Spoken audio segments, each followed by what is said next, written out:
Hall of Fame promoter Frank Warren with us here.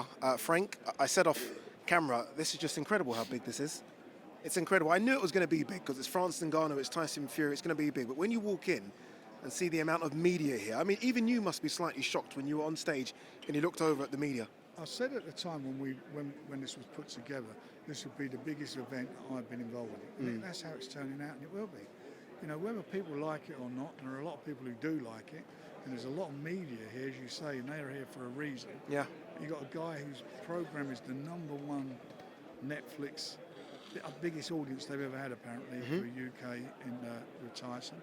And you got the UFC heavyweight champion, the undefeated champion. This is going to be mega. This will be mega, and there's no doubt about it. And it's going to be quite interesting and intriguing. I think it will, just because of the size of Francis as well. Well, he's a big lump. I mean, listen, and he can punch. Yeah. We know he can punch. I mean, being honest, do I think he's going to outbox Tyson? No, I don't. So then I think, so how are you going to win it? And if you believe in yourself. And let's get it right. It's not like he's some sort of second-rate athlete. I mean, he's the top of his game in top a of the very tree. Tough, very, very tough sport. Very tough sport.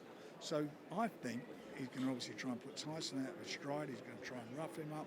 He's going to do all those things because I don't think he can outbox him. No. So that's why it's going to be so exciting, because I think he's going to be hunting Tyson down, looking for bombs.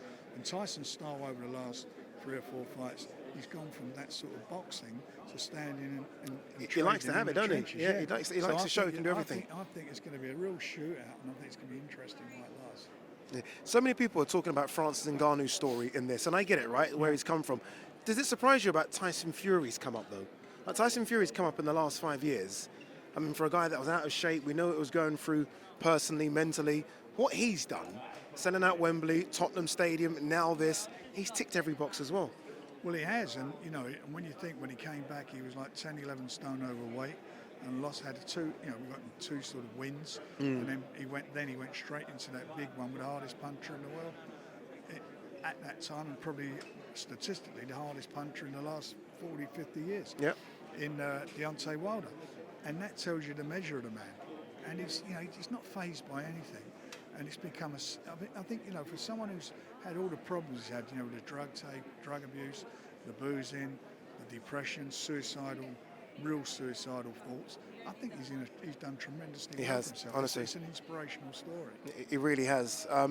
How easy or difficult was this fight to make, considering the dramas you've had with Usyk and AJ, and you'll know those dramas. Because of those dramas. Yeah. I guess there's no one. That was it. That's how it. Was it that easy though? Was it easy to make? Well, they both. He wanted it, and Tyson said, "Look, I want to fight." He's been messed around this year. I think everybody accepts now. The fact was we never had any offer. The only offer we had was last year. It was accepted last October, accepted for the fight in December. Didn't take place because of injuries. Rescheduled. They didn't come up with the date, with the venue or anything.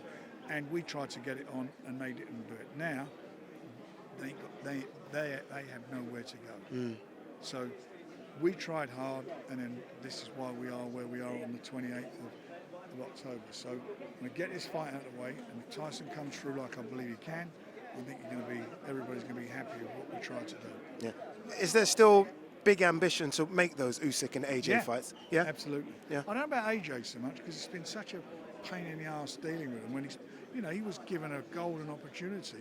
60-40 split last year and this year, and he didn't choose to do it. So that's his baby, and there's a little thing going on at the moment with fighters not wanting to fight for titles and going for money. And I'll get that, you're a professional, but win the title. You've got a title to defend. And Agreed.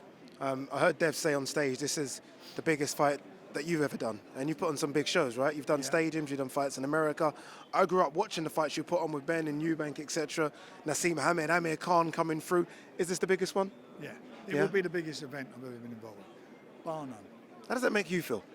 Well, I'm happy. I mean, been in this for a long time, Frank. I've been here for 100 years now. I've been here for last year when we broke all the records at Wembley. Everybody didn't, nobody thought we were going to do that. I was really, when I say taken by surprise, when you look, I knew it would do well, but not how quickly it sold out. Especially is that Dillian didn't show up for the press conference. I was there. Do you remember? I was there, didn't show up. And he sold it on his own. Yeah. Tyson's. We sold it, quickest selling event they've had, and the biggest biggest event they've ever had at Wembley. Indeed it is. Quick one on the undercard. Fabio Wardley, David Adelaide, potentially. I say potentially because you probably know about the skirmish they had outside. I was upstairs. I heard about it. I'm really pissed with that because that's something that should not be happening. You get paid to fight in the ring, not out there. And that's why I don't like all this nonsense. All this, knocking stuff over. And, when it gets to that, you need somebody who can control it and keep them apart. Because I always say, one day someone's going to get a cut. Yeah, and there it is. And there it is. Is that potentially off now because of that? I don't know how bad the cut is. Cuts were quite bad. No, they were quite bad. Was it bad? They were, yeah, a few cuts. Fabio Wardley cut there, cut over the brow. I think it's just a case of two guys that have said a few things to each other over the last few months. That close, or this close of each other, you've got to have security in between. You've got to have security in between. Last one, Alexander Usyk, Daniel Dubois. The low blow gate, we're calling it. What's going on with that? I know you're appealing it. How far are you got? Look, I've got to tell you, that was a low blow. I mean, there was a fight over in the States on the same Saw night. that, yeah. You've seen it. It's 15 punches. Yeah.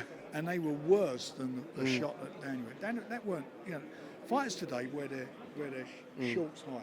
It's not about hitting on the waistband. It's supposed to be above the navel. That's where it is. So that's my navel. Yeah. There. Right? Yeah. When you buy a pair of trousers, they're basically your navel's there. They don't do that, boxers. They touch them up, yeah. And throughout the fight, they pick them up all the time as well. And the referee did not, at the beginning of the fight, did not give the correct instructions. He was asked about that. It's on footage from Don. Trainer said to him, can you tell him he wears his shorts high? All of them, I say, wear them anyway. But he didn't give any instruction about it. Nothing at all. Nothing in the ring. No, I'll defy anybody to show me. He caught him with a good shot. 3 minutes, 46 seconds. Is that how long it was? And there's a in part where he says, Usyk, I'm ready. He went, no, take some more time. That's not his job. Yeah. That is not his job. Yeah. It's going to be tough. The downside on it, for me, with Daniel, is that, if he'd have gritted his teeth a bit more, he'd have come through that. And I think he lost momentum. And I think, I can't say it's inexperience, because I don't think it. I just felt that he seemed so disappointed with what the referee did. But that's no good. That's no good. You've got to capitalise on it, haven't you? You've got to get out there and you've got to kick backside, and that's what he should have done. Frank, as always. But we will hopefully get some sort of decision out of them that will be favourable for him. We'll see. Maybe put him in a mandatory position again. Who knows? Frank, great speaking to us. Really appreciate it, my man. Man. Thank you, As sir. always. Cheers, Frank. Take care.